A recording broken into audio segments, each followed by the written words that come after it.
दिल्ली विधानसभा चुनाव अगले साल फरवरी में होना है, लेकिन सभी पार्टियां अपना दमखम 2 महीने पहले से झोंकना शुरू कर दी हैं। आम आदमी पार्टी ने तो दिल्ली चुनाव के लिए अपने सभी प्रत्याशियों के नाम का ऐलान कर दिल्ली में चुनावी बिगुल बजा दिया है। दिल्ली में अगले साल फरवरी में विधानसभा चुनाव कराए जा सकते हैं। अपनी चुनावी तैयारियों के कवायद के तहत सत्तारूढ़ दल आप ने सभी 70 विधानसभा सीटों पर प्रत्याशी उतार दिए हैं। आपने चौथी और आखिरी लिस्ट कल यानी 15 दिसंबर को जारी की, जिसमें आप संयोजक अरविंद केजरीवाल और सीएम आतिशी जैसे बड़े नाम शामिल हैं। आम आदमी पार्टी ने अपने पहली लिस्ट में 11, दूसरी में 20, तीसरी में 1 और चौथी में 38 प्रत्याशियों के नाम की घोषणा की। पहली 2 लिस्ट में ज्यादातर नए चेहरे हैं, जबकि कुछ चेहरे वे हैं जो कि हाल के समय में बीजेपी या फिर कांग्रेस छोड़कर आप में शामिल हुए हैं। आपने तीसरी लिस्ट में नजफगढ़ से प्रत्याशी घोषित किया, जहां से पूर्व मंत्री कैलाश गहलोत ने चुनाव जीता। गहलोत हाल ही में आप छोड़कर बीजेपी में शामिल हो गए थे। अरविंद केजरीवाल की पार्टी अपने मंत्री और बड़े चेहरों का टिकट बरकरार रखी है। अरविंद केजरीवाल नई दिल्ली से, आतिशी कालकाजी से, गोपाल राय बाबरपुर से, सौरभ भारद्वाज गेटर कैलाश से, इमरान हुसैन बल्लीमारन से और मुकेश कुमार अहलावत सुल्तानपुर माजरा से चुनाव लड़ रहे हैं। इस बार की दूसरी लिस्ट ने सबसे ज्यादा सुर्खियां बटोरी, क्योंकि आम आदमी पार्टी ने अवध ओझा को दिल्ली के पटपड़गंज से टिकट दी है।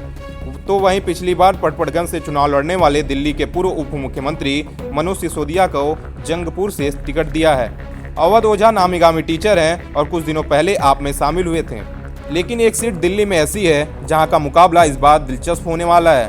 वो है नई दिल्ली की सीट, जहां से आपके तरफ से अरविंद केजरीवाल चुनाव लड़ रहे हैं, जिनके सामने कांग्रेस की तरफ से पूर्व सीएम शीला दीक्षित के बेटे संदीप दीक्षित चुनावी मैदान में हुंकार भर रहे हैं। इस बार इस सीट पर कांटे की टक्कर होने की संभावना है। दिल्ली विधानसभा चुनाव में इस बार आपकी रणनीति पिछली बार से अलग है। 2015 और 2020 के दिल्ली विधानसभा चुनाव में आम आदमी पार्टी को ऐतिहासिक जीत मिली थी।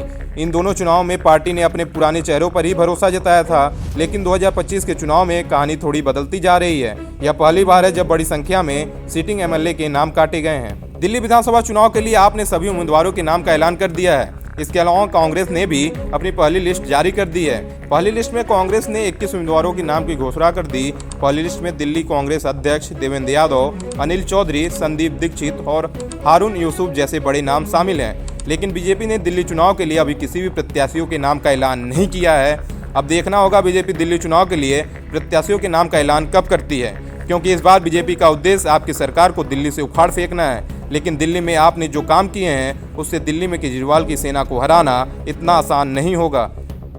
Bureau report, Punjab Kesari TV.